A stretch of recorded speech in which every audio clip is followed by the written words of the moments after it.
Hi and hello welcome to channel டோன விகாஷ். இப்போ சேனலில் பார்க்குறது பாசிசி வீடியோஸ் ரெகுலேஷன் 2021 வீடியோ தான் பார்த்துட்ருக்கோம்.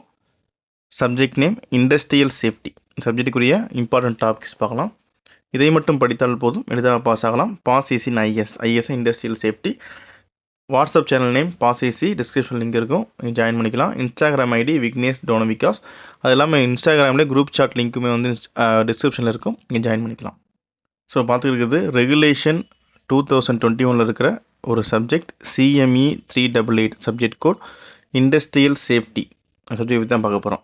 சப்ஜெக்ட் ஆக்சுவலாக வீடியோ ரெடி பண்ணுற ஒரு இதில் இல்லை, ஆனால் நிறைய பேர் கமெண்ட்டில் கேட்டனால தெரிஞ்ச அளவுக்கு ரெடி பண்ணியிருக்கு. ஃபஸ்ட் டைம் வந்து இண்டஸ்ட்ரியல் சேஃப்டி சப்ஜெக்ட் வந்து இருக்கிறனால இது எந்த அளவுக்கு ப்ரெடிக்ஷன் கரெக்டாக இருக்குன்னு தெரில. இருந்தாலும் தெரிஞ்ச ஒரு இருக்க நாலேஜ் வச்சு எடுத்திருக்கோம். நீங்கள் வந்து கொஸ்டின் வந்ததுக்கப்புறம் அந்த கொஸ்டின் பேப்பரை இன்ஸ்டாகிராமில் ஜாயின் பண்ணிட்டு நீங்கள் அனுப்பிச்சிங்க அப்படின்னா இந்த அளவுக்கு ப்ரெடிக்ஷன் ஒர்க் ஆகின்னு பார்க்கலாம். கரெக்டாக இருந்தால் பிரச்சனை இல்லை. இதில் எரர் இருந்துச்சுன்னா நெக்ஸ்ட் டைம் வீடியோ போடும்போது இம்ப்ரூவ் பண்ணிக்கலாம். ஸோ இப்போ யூனிட் ஒன் வந்து industrial safety. Title name industrial safety தான். இதில் வந்து எல்லாமே ஜென்ரல் தான், ஜென்ரலாக தான் இருக்கும். நீங்கள் என்ன எழுதினாலும் ஓரளவு மார்க் கிடைக்கும். இந்த சப்ஜெக்டை பொறுத்த வரைக்கும் எப்படி அப்படின்னா நீங்கள் வந்து சப்ஜெக்டிங் சரியாக இருக்கணும், பாயிண்ட் பை பாயிண்ட் எழுதணும், அப்படி தான் மார்க் கிடைக்கும். இப்போ வந்து ஃபஸ்ட்டு பார்த்தோன்னா types of accident and causes. ஏன் வந்து ஆக்சிடென்ட் நடக்குது, என்னென்ன ஆக்சிடென்ட்ஸ் இருக்குது, ஆக்சிடென்ட் எப்படி நடக்குதுன்னு இருக்கணும். அந்த ஆக்சிடென்ட் ரெமெடியும் நீங்கள் வந்து இல்லை, அதோட ஆக்சிடென்ட் எஃபெக்ட் நீங்கள் எழுதினாலுமே எழுதலாம். இது நிறைய டைப்ஸ் இருக்கும், நீங்கள் என்னென்னு படிச்சுக்கோங்க. அதே மாதிரி ஃபஸ்ட் ஹாஃப் செகண்ட் ஹாஃப்லாம் பிரிக்க முடியல, அதனால் இருக்கிற முக்கியமான டாபிக் மட்டும் சொல்கிறேன், நீங்கள் அதில் இதை பார்த்துக்குங்க. Types of mechanical hazard, types of electrical hazard ரெண்டுமே ஒன்றோட கேட்கலாம். ஒரு 6 and 7 மார்க்கில் 6 மார்க் மெக்கானிக்கல் ஹசார்டும் 7 மார்க் வந்து எலக்ட்ரிக்கல் ஹசார்டும் கேட்கலாம். அப்புறம் அதோட காசஸ், எஃபெக்ட்ஸ் எல்லாத்துலேயும் ஒரே தான். அது எதனால் கிரியேட் ஆகுது, அதனால் என்ன எஃபெக்ட் இருக்கும், மெக்கானிக்கல் ஹசார்ட்னா என்ன, எலக்ட்ரிக்கல் ஹசார்ட்னா என்ன, எப்படி கிரியேட் ஆகுதுன்றதை தெரிஞ்சுக்கணும். ரெண்டுக்குமே டைப்ஸ் தெரிஞ்சுக்கணும், சரிங்களா. அடுத்து வந்து இது ஒரு முக்கியமான கொஸ்டின். Factories act 1948. இந்த 1948 ஆக்ட்லேருந்து கம்பல்சரி ஒரு கொஷின் எதிர்பார்க்கலாம். நீங்கள் வந்து இந்த கொஷின் எல்லாம் படிச்சுக்கோங்க. இது பார்ட் சியில் கேட்க கூட பாசிபிலிட்டி இருக்குது. அடுத்து வந்து சேஃப்டி கலர் கோட்ஸ். இதை வச்சு 2 மார்க் கொஷின் வரதுக்கான பாசிபிலிட்டிஸ் இருக்கலாம். சேஃப்டி கலர் கோட் அதையும் கொஞ்சம் நல்லா பார்த்துக்குங்க. அடுத்து வந்து இந்த fire prevention and fire fighting, இதில் இருக்கிற என்னென்ன எக்யூப்மெண்ட் யூஸ் ஆகுது அப்படின்னு தெரிஞ்சுக்கணும். அப்ளிகேஷன் என்ன, அதில் என்ன எக்யூப்மெண்ட் யூஸ் ஆகுது, இந்த எக்யூப்மெண்ட் ஒர்க்கிங் பிரின்சிபல் என்னென்னு தெரிஞ்சுக்கணும் நீங்கள். ஸோ இப்போ தான் வந்து யூனிட் 1 பொறுத்த வரைக்கும். யூனிட் 2 வந்து பார்த்தோம் அப்படின்னா மெயின்டெனன்ஸ் இன்ஜினியரிங். ரொம்ப ஈஸியான யூனிட் தான் அது. மெயின்டெனன்ஸ் இன்ஜினியரிங்கில் responsibility of maintenance department responsibility என்ன இருக்குன்னு உங்களுக்கு ஒரு 6 to 7 மார்க்கில் கேட்கலாம், இல்லை 2 மார்க்கில் வரதுக்கான பாசிபிலிட்டிஸ் இருக்கலாம். டைப்ஸ் ஆஃப் மெயின்டெனன்ஸ் கம்பல்சரி வந்து ஒரு 13 மார்க் இல்லைனா ஒரு 10 மார்க்கில் இருக்கிறதுக்கான பாசிபிலிட்டிஸ் இருக்குது. என்னென்ன மெயின்டெனன்ஸ் இருக்குன்னு தெரிஞ்சுக்கணும். உங்களுக்கு ப்ரீமென்டிவ் மெயின்டெனன்ஸ், ஷெட்யூல் மெயின்டெனன்ஸ் மாதிரி நிறைய மெயின்டெனன்ஸ் இருக்கும். எல்லா மெயின்டெனன்ஸை பற்றியும் நீங்கள் எழுத தெரிஞ்சுக்கணும். ஒரு எக்ஸாம்பிளோடு எழுத தெரிஞ்சுக்கணும். நீங்கள் நிறைய ஃப்ரெண்ட்ஸோடு டிஸ்கஸ் பண்ணுங்கள், அதெல்லாம் ஐடியா கிடைக்கும் உங்களுக்கு. அடுத்து மெயின்டெனன்ஸ் அண்ட் ரீப்ளேஸ்மெண்ட் எக்கனாமிலேருந்து ப்ராப்ளம் கேட்கறதுக்கான வாய்ப்பு இருக்குது. அப்படி இல்லைனா நீங்களே ஒரு கேஸ் ஸ்டடி எடுத்துகிட்டு அதை எக்ஸ்பிளைன் பண்ணுற மாதிரி கேட்கலாம். இந்த மெயின்டெனன்ஸ் பண்ணிகிட்டே இருக்கும், அதை ரீப்ளேஸ் பண்ணணுமா மெயின்டெனன்ஸ் பண்ணுமான்றதுக்கு ஒரு ப்ராப்ளம் இருக்குது. அதுதான் என்ன சொல்கிறோன்னா சர்வீஸ் லைஃப் ஆஃப் எக்யூப்மெண்ட் சொல்கிறோம், அதுக்கும் ப்ராப்ளம் இருக்குது. இல்லை சர்வீஸ் லைஃப் எக்யூப்மெண்ட்னா ஒரு எக்யூப்மெண்ட்டை சர்வீஸ் பண்ணுறதுக்கு எவ்வளோ லைஃப் இருக்கும், அது எவ்வளோ வரைக்கும் வந்து நம்ம எக்கனாமிக் லெவலில் இருக்குன்றது தெரிஞ்சுக்கணும் நம்ம. ஸோ இவ்வளோ தான் யூனிட் 2 பொறுத்த வரைக்கும். அடுத்து யூனிட் 3. ஸோ இங்கே ப்ராப்ளம்ங்கிறது என்ன அப்படின்னா உங்களுக்கு நியூமெரிக்கில் கேட்க சான்ஸ் இல்லை, ரொம்ப சான்ஸ் கம்மி தான். என்ன கேட்பாங்கன்னா உங்கள் கேஸ் ஸ்டடியை வச்சு நீங்களே ஒரு கேஸ் ஸ்டடி எடுத்து அதுக்கு நீங்கள் எக்ஸ்பிளைன் பண்ணுங்கிற மாதிரி கேட்கலாம். யூனிட் 3 வந்து பார்த்தோம்னா wear and corrosion and prevention. வியர்னா என்ன, கரோஷன் என்ன, அது எப்படி இந்த ப்ரீவென்ஷன் பண்ணுவாங்கன்றதை பற்றி யூனிட் 3 இருக்குது. இதில் வந்து ஒரு ஆஃப் கண்டிப்பாக வியரில் இருக்கும், ஒரு ஆஃப் வந்து கரோஷனில் இருக்கும். இல்லை வியர்னு பார்த்தோம்னா ஃபஸ்ட்டு டைப்ஸ் ஆஃப் வியர், என்னென்ன வியர்ஸ்லாம் இருக்குது நம்ம எக்யூப்மெண்ட்டில் இருக்குன்னு தெரிஞ்சுக்கணும். அந்த வியர் எதனால் கிரியேட் ஆகுது, வியரோட எஃபெக்ட் என்னென்ன இருக்குன்னு எல்லாத்துலேயுமே அதோட காசஸ் தெரிஞ்சுக்கணும், எஃபெக்ட்ஸ் தெரிஞ்சுக்கணும். அடுத்து வியர் ரிடக்ஷன் மெத்தட், இதுலேருந்து கொஷின் கேட்கறதுக்கான பாசிபிலிட்டிஸ் இருக்குது. கண்டிப்பாக ஒரு கொஷின் வரும் பார்ட் பியில். அடுத்து டைப்ஸ் ஆஃப்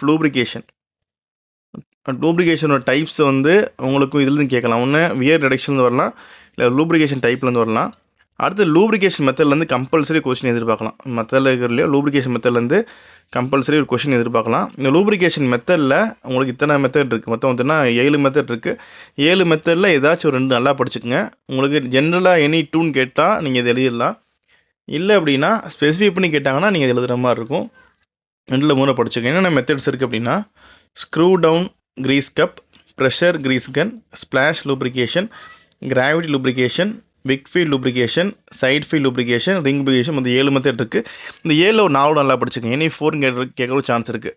இந்த எல்லா மெத்தடுக்குமே ஒர்க்கிங் பிரின்சிபல் வித் டயராமோட இருக்கணும் கம்பல்சரி. அதுதான் மட்டும் தான் மார்க்கு. இந்த லூப்ரிகேஷன்லேருந்து ஒரு கொஸ்டின் கம்பல்சரி எதிர்பார்க்கலாம். இதில் அவங்க கேட்கக்கூடிய கொஸ்டின் வந்து ஸ்ப்ளாஷ் லூப்ரிகேஷன் கேட்கலாம், வாய்ப்பு இருக்குது. கிராவிட்டி லூப்ரிகேஷன் கேட்கலாம். அப்புறம் வந்து ப்ரெஷர் கேஜ் கன், கிரீஸ் கன் கேட்கலாம் 3. அப்புறம் வந்து ரிங் லூப்ரிகேஷன் 3 தெரிஞ்சு இது கேட்குறதுக்கு வாய்ப்பு இருக்குது. அப்புறம் ரிங் லூப்ரிகேஷன் வேணால், இல்லைன்னா சைடு ஃபீல்ட் லூப்ரிகேஷன் கேட்கலாம். இது 4 படிச்சுக்குங்க. 4 கேட்குற வாய்ப்பு இருக்குது என்னோட அசம்ஷனில். சரிங்களா? ஏதாச்சும் 4 நல்லா படிச்சுக்குங்க, டயராமோட படிச்சுக்குங்க. அடுத்து கரோஷன் சைடு செகண்ட் ஹாஃபில் வந்தோம் அப்படின்னா, கரோஷன் சைடில் பிரின்சிபல் ஆஃப் கரோஷன். இந்த கரோஷன்னா என்னென்னு தெரிஞ்சுக்கணும், எப்படி அந்த கரோஷன் க்ரியேட் ஆகுதுன்றதை பற்றி நீங்கள் அந்த கெமிக்கல் ஃபார்முலாவோட தெரிஞ்சுக்கணும். கரோஷன் வந்துச்சுன்னா கெமிக்கல் ஃபார்முலாவோட தெரிஞ்சுக்கணும். கெமிக்கல் ஃபார்முலா தான் மார்க் இருக்கும். அடுத்து ஃபேக்டர்ஸ் அஃபெக்டிங் கரோஷன். எதனால கரோஷன் ஆகுது, எந்தெந்த ஃபேக்டரில் கெமிக்கல்னால நடக்குதா, வாட்டர்னால, அட்மாஸ்பியரிக் இருக்கிற கண்டென்ட்னால, எல்லாமே எழுதிடணும். கரோஷன் டைப்ஸ், என்ன டைப்ஸ் இருக்குது. அப்புறம் மெத்தட்ஸ் ஆஃப் கரோஷன் ப்ரிவென்ஷன். இது ஜென்ரலாக யூனிட் 2 பொறுத்த வரைக்கும் டீட்டெயிலாக சிலபஸ்லையும் இல்லை. அடுத்து யூனிட் 4 பார்த்தோம் அப்படின்னா ஃபால்ட் ட்ரேசிங். இந்த ஃபால்ட் ட்ரேசிங்கில் அப்படின்னா என்னன்றது தெரிஞ்சுக்கணும். ஃபால்ட் ட்ரேசிங் கான்செப்ட் பற்றி தெரிஞ்சுக்கணும். அப்புறம் ஃபால்ட் ட்ரேசிங்கோட இம்பார்ட்டன்ஸ் என்ன அப்படிங்கிறத பற்றியும் நீங்கள் படிச்சுங்க. 2 மார்க்கில் ரெண்டுமே கேட்கலாம். 2 மார்க்கில் வந்து இம்பார்ட்டன்ஸ் ஆஃப் ஃபால்ட் ட்ரேசிங் கேட்கலாம், கான்செப்ட் ஆஃப் ஃபால்ட் ட்ரேசிங் கேட்கலாம் 2 மார்க்கில். அடுத்து டெசிஷன் ட்ரீ ரொம்ப இம்பார்ட்டன்ட் ஒன்று.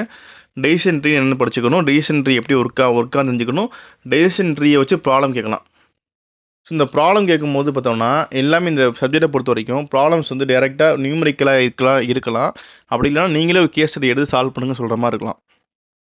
அப்படி உங்கள் கேஸ் எடுத்து சால்வ் பண்ண சொன்னாங்க அப்படின்னா நீங்கள் முன்னாடியே வந்து நம்ம கேஸ் ஸ்டடி ரெடியாக படித்து வச்சுக்கோங்க. இந்த கேஸ் ஸ்டடிஸ் எப்படி இருக்கு அப்படின்னா ஜென்ரலாக ஏதோ ஒரு கம்பெனின்னு இருக்காது.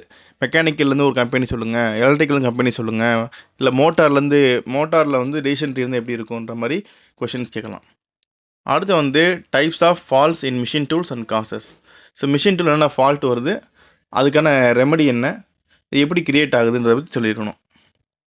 ஃபால்ஸ் இது யூனிட் 4 பொறுத்த வரைக்கும். இப்போ யூனிட் 5 வந்து பார்த்தோம் அப்படின்னா பீரியாடிக் அண்ட் ப்ரீவென்டிவ் மெயின்டெனன்ஸ். நீங்கள் டைப்ஸ் ஆஃப் மெயின்டெனன்ஸ் யூனிட் 1 நீங்கள் படிச்சிங்க அப்படின்னா அதோட கண்டினியூஷன் யூனிட் 5 இருக்கும். அதில் யூனிட் 1 யூனிட் 5 வந்து உங்களுக்கு ஈஸியாக மார்க்ஸ் ஸ்கோர் பண்ணுற மாதிரி தான் இருக்கும். அதை படிச்சிங்கன்னா யூனிட் 5 எழுதிடலாம். இதில் பீரியாடிக் இன்ஸ்பெக்ஷன் என்ன அப்படின்னு சொல்லணும். பீரியாடிக் இன்ஸ்பெக்ஷன் என்னென்ன பண்ணுவாங்கன்ற சொல்லணும். க்ரீஸ் போடுறது, ஆயில் போடுறது, க்ளீன் சும்மா லைட்டாக டர்ட்டை க்ளீன் பண்ணுறது, இதெல்லாமே பீரியாடிக் மெயின்டெனன்ஸ். அப்போ இதெல்லாம் வந்து என்ன பண்ணுறாங்கன்ற தெரிஞ்சிருக்கணும். அடுத்து க்ளீனிங் அண்ட் ரிப்பேரிங் ஸ்கீம்ஸ். இதெல்லாம் க்ளீன் பண்ணுறாங்க, இதெல்லாம் ரிப்பேர் பண்ணுறாங்க, எப்போ பண்ணுவாங்க, எந்த எக்யூப்மெண்ட்டுக்கு பண்ணுவாங்க, அந்த ஆர்டர் ஆஃப் ப்ரியாரிட்டி எது கொடுக்குறாங்கன்றது தெரிஞ்சிருக்கணும். அடுத்து over oiling of mechanical components and electric motor. இது ஒரு டாபிக் இருக்குது. இதில் எது கேட்கலாம் அப்படின்னா பீரியாடிக் இன்ஸ்பெக்ஷனை பற்றி கொஷின் வரலாம். அப்புறம் ஓவர் ஆயிலிங்கை பற்றி ஜென்ரலில் கேட்கலாம், ஒரு 6 மார்க்கில் கேட்கலாம். அப்புறம் இந்த காமன் ட்ரபிள்ஸ் அண்ட் ரெமெடிஸ் வந்து கம்பல்சரி கேட்பாங்க. கம்பல்சரி வந்து காமன் ட்ரபிள்ஸ் அண்ட் ரெமெடிஸ்லேருந்து கொஷின் வரலாம். என்னென்ன ட்ரபிள் வந்து ஒரு மிஷினில் க்ரியேட் ஆகும், அது எப்படி ரெமெடி பண்ணுவீங்க, அது என்ன மாதிரி மெயின்டெனன்ஸ் நீங்கள் கொடுப்பீங்க, அதுக்கு என்ன ஷெட்யூல் பண்ணுவீங்கன்னு உங்களுக்கு வந்து ப்ராப்ளம் மாதிரி ஒரு கேஸ் ஸ்டடி மாதிரி கேட்கலாம். அடுத்து advantage of preventive maintenance general. இது வந்து 2 மார்க்லேயும் வரலாம், இல்லை ஒரு 4 மார்க்லோட கேட்க சான்ஸ் இருக்குது. இது ப்ரீவென்டிவ் மெயின்டெனன்ஸில். அடுத்து பீரியாடிக் மெயின்டெனன்ஸ் தான் என்னென்னு ரெக்கமெண்ட் பண்ணி பார்த்தோன்னா அதே தான் பீரியாடிக் மெயின்டெனன்ஸு.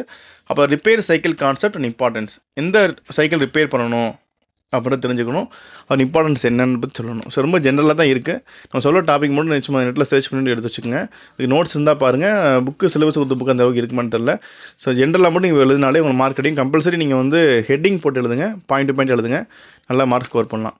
இந்த வீடியோ பிடிச்சா லைக் பண்ணுங்கள், உங்கள் ஃப்ரெண்ட்ஸ் கண்டிப்பாக ஷேர் பண்ணுங்கள், தொடர்ந்து சேனலை சப்போர்ட் பண்ணி சப்ஸ்கிரைப் பண்ணுங்கள். நன்றி.